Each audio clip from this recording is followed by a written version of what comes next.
This program is made possible in part by Cerisi Conlon LLP, protecting the future and using the law as a force for good in both the courtroom and our communities.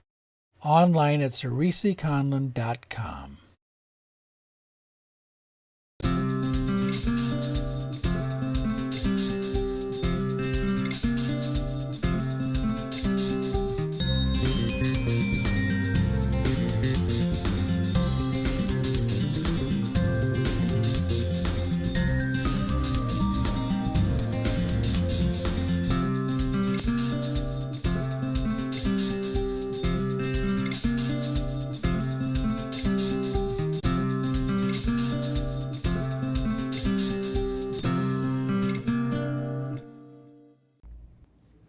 Hello and welcome.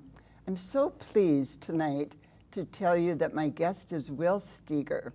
I think everybody, pretty much everybody in the United States, everybody in Minnesota for sure almost, knows who Will Steger is.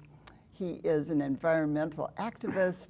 He is the very famous polar explorer, and he is a real serious educator. And he's been bringing us along on a lot of his expeditions so we can learn with him. And in your very most recent one, Will, you were doing daily reporting back to viewers and listeners. Yep. Right? Welcome, by the way. Good to be back, Mary. It's always good to be on the show. Well, we were counting. We've done several shows through the years, haven't we? Yeah. He's one of my favorite guests. You are recently described as a living legend. And I had to ask you, knowing you as I do, how's that feel to be called a living legend? I'm not sure. Well, maybe a person that, I lived the life I wanted to live. We're all legends in our own right, but everybody could write a book. Yeah. But I mean, you could write a set of encyclopedias if we. I've been very fortunate, to have a life I've done and very purposeful life over the years. I was born into a great family, good loving parents, a lot of brothers and sisters, and I always count my blessings of where I came from. And one thing though I did get from my parents was freedom. We could do anything, a family in Richfield, we grew up 10 kids in one house, one bathroom. And we didn't have many rules. We were expected to get a certain grade point average, and if we wanted to do anything, we could do whatever we wanted to, but we had to, fund it ourselves, which was, good enough rules for me. But we were given the freedom, and I ran with that freedom, and I started doing expeditions as a really young kid. Yeah, really young. You were like 18 or something? Yeah, I started when I was 15, 14, and is that young? I kayaked the Yukon River when I was 17, the inside passage of Alaska in the ocean, and portaged over the mountains down the Yukon. And who did you do that with? I can't remember. I have one other partner. Okay. I always traveled when I was younger with one. Normally when you start out like that, you get a good friend that you get along with and you do a lot of trips or expeditions with. Was he your age too, roughly? Yeah, we were always the same age, yeah. Back when you were 18, 19, 1 year difference seemed like a, so usually it was someone your old age, or if one person was one year younger, then you always felt like the senior. Right, right. But I always traveled with partners and like-minded, and but I didn't see barriers as a young kid because of that freedom, and I felt that I could do anything I could dream and conceive of. I could do it, and I think a lot of people put up barriers. It's not necessarily physical barriers, although that stops a lot of people too, but it's mental barriers. Mm-hmm. So if I was never, always thought if I could do it, if I could conceive it, if I really wanted to, picture it, you could do it. I could do it, and I think that's true with most young people. If you have that motivation, and particularly if you have that curiosity. That's another part of it, isn't it? Yeah. That drives you. Yeah. To keep going, to learn more. Yeah. Life is about curiosity, and my philosophy in education is really simple. It's just bring the curiosity out of the student, because once you're curious, you're in it. You want to find out, don't you? Once you have curiosity within your students, you just add the content. The content can be whatever, mathematical equations, foreign languages. They'll just gobble it up if they're They're curious and they want to learn. So that curiosity is what driven my life, and the wonder of, you know, I had a telescope when I was younger. When in fourth grade, when, you know, and kind of a simple life back then. You only had one big present a year, and that was at Christmas. And under the Christmas tree was a telescope. My parents were smart enough to know I had that interest, and that gave me the first views of the universe. I remember the clear, cold January night and viewing, you know, the Milky Way and the Orion and just rings of Saturn. And that was just, man, I've been chasing that inspiration all my life, what I saw as a young child. There was sort of this opening up of the universe in a way, right? Yeah, and that's the curiosity. Your parents must have really had a philosophy that allowed them to give you this kind of start, really. Yeah, the parents, they had a great loving relation. First of all, that was very, very important. I think any family, I mean, that's your gift if you're that fortunate to have parents like that. But my dad was an entrepreneur, and he had just a high school education, but he developed a number of companies, and we were given that kind of an entrepreneurial spirit is what I had. And then also back in the 50s, 60s, I think there was more of a self-sufficiency, the American, you know, self-reliance. I think that's still true, but it really was a part of a real strong value of America at that time, and I was part of that can-do culture. You know, before the space race, and then the space race came, and that was a really good part of it. But so I was fortunate, and I'm very fortunate to be still living, because I've really survived a lot of expeditions and a lot of danger, and a lot of danger. Yeah, and I have a really good guardian angel. And, you're 78 now, right? Yeah, 79. 79? Yeah. When was your birthday, Will? August 27th. Oh, okay.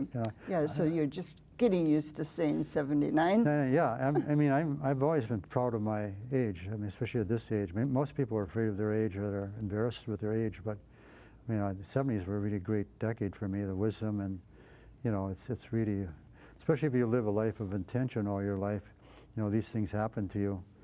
And well, it's also got to be energizing to realize that you are this healthy, that gives you, again, the freedom to do things. He just completed a 600-mile solo trip up to the Arctic Circle, across the Northwest Territories. We're going to talk about that in a separate interview. But, I mean, how many 78-year-old men can do that, 79? You don't count them, but you know, there's not a big secret about that. I've lived my life. I mean, there's fortune, your genetics, maybe that's your fortune too. But you know, I paid attention most of my life, and I've always stayed in shape, and I had lived a purposeful life all along. I was always committed to education and doing good works and that. And along, you know, I knew when I was younger that living a life of goodness and a purpose was really where it was at. Because I struggled like any kid, I think, in the 20s. Religion, you know, I was raised Catholic. That wasn't quite working, although my Catholic upbringing was really great. I was educated at Benilde and St. Thomas high schools and our colleges, and it was really a great education. But when it came to religion, you know, in the mid-20s, I just realized, you know, life of goodness, and I felt that if I lived with the right intention, and if I followed a life of goodness, the answers would come to me. And I knew that as people mature, that's a natural thing that comes to you. And I realized that at a young age. So I didn't have to waste all my energy thinking, who am I, what am I about? Or rebelling. Yeah, I've rebelled my full share in the 20s, but you know, I had that direction. And I didn't have to waste the energy. I soul searched. I mean, not heavily, but you're always curious about that, and that drives you too. Well, the curiosity, the freedom, the support from your loved ones. I mean, it all family, fits together in a nice community package, doesn't it? Community is very fortunate. Yeah. I think one of my take-homes of being raised Catholic was the Catholic community, and especially back in the 50s, 60s. You know, you were all part of a community, like-minded, and everybody had a role and so forth. and then the big family. That's, you know, that's really essential human being. Even animals are that way, you know, the packs, and you have the social order, but the human being's a lot more socially advanced than that, but that's a natural part of your life, living the right rhythm. Well, they say too that people who do have a social sense of community actually live longer, right? No, that's very true. That's not a surprise, yeah. Right, it makes sense. One of the things you've given some talks about is intriguing to me. I wish I could hear the whole talk, but it's inside an explorer's mind. And I thought, wow, this is a real personal kind of talk to get up in front of a crowd and talk about. Yeah. But if you would sort of sum up inside your mind as an explorer, what kind of, well, what would you summarize it in what words? Well, you know, I did an exhibit about 10 years ago for the Minneapolis College Arts and Designs, and I came up with that title, you know, Inside an Explorer's Mind. And first of all, we're all explorers. We're being human beings here. You know, we all question where we're at, life ends, what goes on.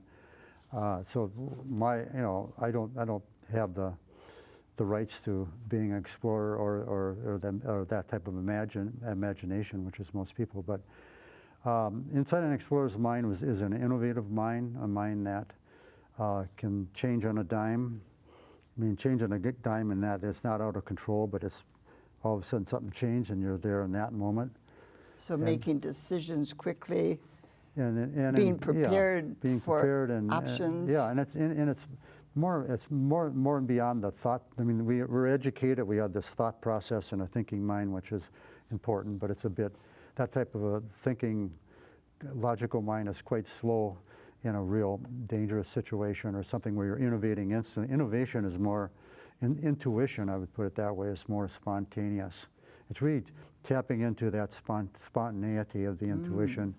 And that has a lot to it, just being right in that very moment. And when you're in that very moment, things can be chaotic around you. You can be in a storm or whatever is going to happen, but the inside is in control. It's calm. And you're not traveling at the speed of sound. It's almost in a dangerous situation. Things actually slow down. Oh, that's interesting, Will. So could you give an example of a dangerous situation that caused you to slow down? And Yeah, I would say, I mean, I first learned when I was 18 doing wall climbing, and I got it myself in one of my first big lead climbs way out on the edge, and my protection wasn't good. I made a wrong decision on the route, and here I am in this almost a panic situation that if I'm starting, my knees are shaking, I'm on a little ledge, I think I'm going to die and fall, but I just got it together and I just relaxed and I realized, hey, I had a foothold that big, which was a big foothold with the right shoes, and it's almost like being the eye of a hurricane. You're in that space that's calm, and you make your right decision. I mean, you're not making your decisions with your thinking mind. You can utilize the thinking mind, but it's more of an intuition. And the explorer's mind is a mind of spontaneity, a mind that's not really fixed all the time on belief systems. So you have to be light on your feet, light literally, on your feet, right? And I think we all can learn lessons. It's about accepting, in our case, like modern days here, our cultures, the beauty of diversity is, really incredible. Diversity on an expedition. One of the greatest experiences of my life has been leading international teams, teams of people, men and women from different cultures, different ways of thinking, that look at things differently. And I mean, that to me is the perfect team. It's a democratic team, but a team that has a lot of views in life, and you bring that together around a common purpose, a common goal. Yeah, and like you said, feeling a sense of purpose has been super important for you, and that makes sense to me. You were on the show about, well, as we said several times, but one of the things you said probably 10 or 12 years ago, Will, was we've got a window of about 10 years in our world to get on top of fossil fuels and climate change and do some serious innovative changes. Now, 10 years has gone by pretty fast, but not a lot of huge things have happened in terms of getting more in control here of this hard situation. How do you view things right now? Well, we don't have any time left. We used to, 20 years ago, said we had 10 years, and then later, Right. 10 years later, it was another 10 years, and now some people are saying we have time. We don't have any time left. We have made a lot of changes in the last 20 years. I mean, I was hiking at the Highland Park out in Bloomington on Saturday, and there was a 5K race. There's probably 1,000 people at 8 in the morning running this race. I mean, of all people, all walks of life. I mean, you didn't see All that 20 years ages. ago. You didn't see the biking and the bike trails and Right. all the great things that has happened over the last 20 years. You look at the electric car now. That's coming Right. about. We have a multi-million-dollar clean energy economy when 20 years ago it was all coal. We have made tons of progress, and we have to look, because we only see the negative news, Yeah, and we're that's so true. caught up in our own negativity. And but the fact is that we're out of time now, and things are going to change. And we still have to really keep on this track of, reducing our carbon. And I approached it 20 years ago of building an economy that makes jobs while reducing carbon. The clean energy economy is a very good example of that. And there have been some amazing careers that have sprung Yeah. up because of the green economy. Yeah, and then most of the jobs the younger people have are from that. Those jobs didn't exist 20 years ago, the technology and that. But the fact is that the changes are coming, and we have to accept the changes because there's nothing else we can do. It's not like the world's going to end, but there's changes, major changes, and we have to adapt around these changes through cooperation, through figuring this problem out. Our country is one of the offenders, one of the big offenders, right? Yeah. Along with China and India. And I just always think, what can we as individuals do to push our representatives and senators no. to get more, active here? Yeah, I mean, I think rather than thinking of how offenders we are, we can blame it on China or whatever you want. I think we need to, first of all, look really in our heart on what can we do. First of all, it starts in your thinking. How can we be better people? How can we be people that have less prejudice? And we think we belong to one political party, and then we condemn the other political party. How can we, it really starts in your thought process of how we think and our good acts and good deeds and our gratitude, rather than wearing it on the sleeve. Gratitude is something that is expressed quietly in good deeds. And then we can look at ourselves, but then look at our influence of our friends, the people because when you're alone and you're having a problem, you're alone and you have a problem. But when you share something, like in the Antarctic team, when we crossed Antarctica, 89, 90, and we many times almost perished in that team, but we felt that if we were alone, we would have perished. But we always felt that we were, 6 straws, and 6 straws were strong in the wind, and we survived. But that's very true. We have a lot of experience, and we have a lot of support system. We all have to get really involved politically. But to me, being involved politically doesn't mean condemning rural people if you're a liberal or vice versa. It's really being equitable and Look for the commonalities. But the flashpoints of it's so high stress now. Yeah, And, it is. The world feels really. But we're taking really on that high stress, and but there's a lot we can do. But we really starts with ourselves, and then our local community. Because yes, you're not going to change. One person can't change the world. A group of people can start You changing. spoke at the Glasgow UN Summit on Climate. Yeah. Was that last year or the year before? That was a couple years ago. Yeah. Okay, already. that must have been a thrill to be able to Yeah. talk to these people from around the world who Yeah. had a common goal to Yeah, it was. be serious about what we can do. Yeah, it was a great event. It was you know, it was some tough negotiations there, and I was there more representing the entrepreneurial jobs creation. That to me is where there's so much hope, because we all want equity, but in order to have equity, we have to have good paying jobs for everybody. And there's a lot of people that are in poverty that aren't as privileged as you and I are. And how do we do that? Well, we have to create these jobs, and we have to have the training for these jobs, but these jobs are there now. I mean, if you try to get a plumber or electrician or carpenter these days, you can't. There's such a need for this, and this new economy is really going to be built on skills and technology, which means a lot of jobs. And we have to look at, I wouldn't say even solutions anymore for the climate change, because things are going to change. We're not going to be able to bring back tomorrow or today, and that's not the end of the world. But it's more, how do we adapt to it, and what are the opportunities here for us? There's many. One of the things you've done that I'm so intrigued about and I'm excited to learn more about is your Steger Center. And we'll insert a photo that I have seen recently that it's really developed into quite the place, hasn't it? Yeah. Tell the viewers what your goal is with the center. Well, yeah.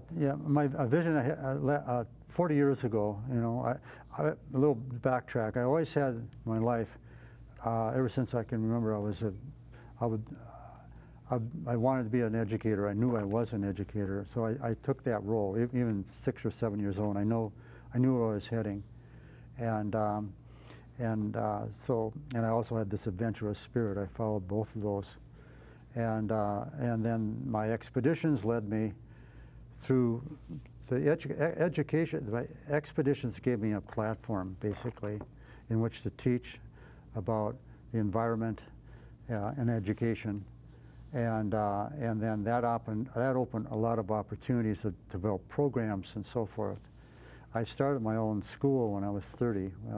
I moved to the wilderness when I was 25, out of Minneapolis to Ely. I bought land when I was very young, 19, 3 miles from the road. So you still have two lakes to cross before you I get have a to road your now, place. So, Well, you've got a road now. Yeah. Oh, okay. But I started real small, and in order to support myself, I started dog sledding and skiing school, and that was, for me, it was not a school. It was the ability to develop programs. I was successful in the school in that I was able to make a living at it, and I could have done it for the rest of my life, but I wasn't reaching enough people for my purpose and where I wanted to be with my life. So you had a broader I had a much broader didn't you? vision, and that's when I really started on major expeditions. But back 40 years ago, I really saw what I wanted to do was build this wilderness, like a Camp David of the wilderness. That's a good way to put it. Wilderness school, not a school, but a center where I could pull together even international leaders. So I struck out on that journey. And then at the beginning of that journey, I say 35 years ago, I organized and we did the Antarctic Treaty, the Antarctic Expedition in 1989 and 90. And that was around, Antarctica was going to be opened up for exploration for minerals in 1990. Oh, was it? I didn't know that. It was a treaty that was being signed by 27 of the treaty nations. Oh, wow. And this came about Were in they reluctantly 86. signing it? Well, that's what's happening behind closed doors. And that's when, by chance, with just a long story short, I organized with my French partner, John Lee, a major expedition to cross Antarctica, the longest possible route. It had never been crossed. Shackleton tried it. His ship was crushed, and it hadn't been done since then. But Shackleton's route was 1,700 miles. We chose the longest possible, which was 3,700 miles. Because we felt if we did a major expedition, we could draw world attention to Antarctica and this treaty, because we needed all these 27 treaty nations to reverse their opinion. They All all of them. had to? They all had to. Oh, gosh. So Did that happen, Will? It did happen. We did the expedition in this over a 3-4 year period. It drew incredible world attention, and we met with world leaders, Bush and President of China, Prime Minister of Japan, President of How France. did I miss all this history? No, that was this is 35 years ago. I know, but And then we did the politics, and we were able, and we had the global community. I mean, we were in all the media, and we had huge educational program with millions of kids on board before internet. And that brought about this, and then diplomatically we worked the channels, and we reversed all 27 nations, and Antarctica is now preserved. In order to open it up for minerals, you have to reverse that. In other words, you have to get all the treaty nations to say, we want to open it up for minerals. If one abstains, you can't change it. Wow. And that's the value of policy, is when you work policy, you can't change it when the government changes over. And I mean, that's an amazing task to get 27 different groups. We've got about a minute left. oh, really? So It went fast? that led, though, then to reinforcing your wish to push on with the Steger Center. Yeah. Okay. Okay, so yeah, so it's a big vision and a big dream, but I've done this before, and my goal is to really do international summits in the wilderness in Ely, Minnesota, and probably I'll have this ready to go in about 8 or 9 years. But we're starting already doing our pilot. You don't start Sure. bringing leaders. You have to do pilot programs, test your Sure. ideas out. To get the funding and support. your logistics. So, but I'm in a point now where we're very soon now, next year, starting our first pilot programs for that. So it's a vision that I had that's now the programs are starting to go, and then we'll build it up from there. So just a huge project. People check out the Steger Center and read more about it, because it's an amazing place. We're out of time, Will. It went fast. He is coming back, though, for another interview. So. Okay. I'll say thank you for this Thanks, Mary. one. Thanks, Thank Mary. you for number one. Yeah, thanks. Great to have you here. Great. As I said, he'll be back for another interview talking about a recent expedition that he did solo, 600 miles. Thanks for being with us. Bye-bye.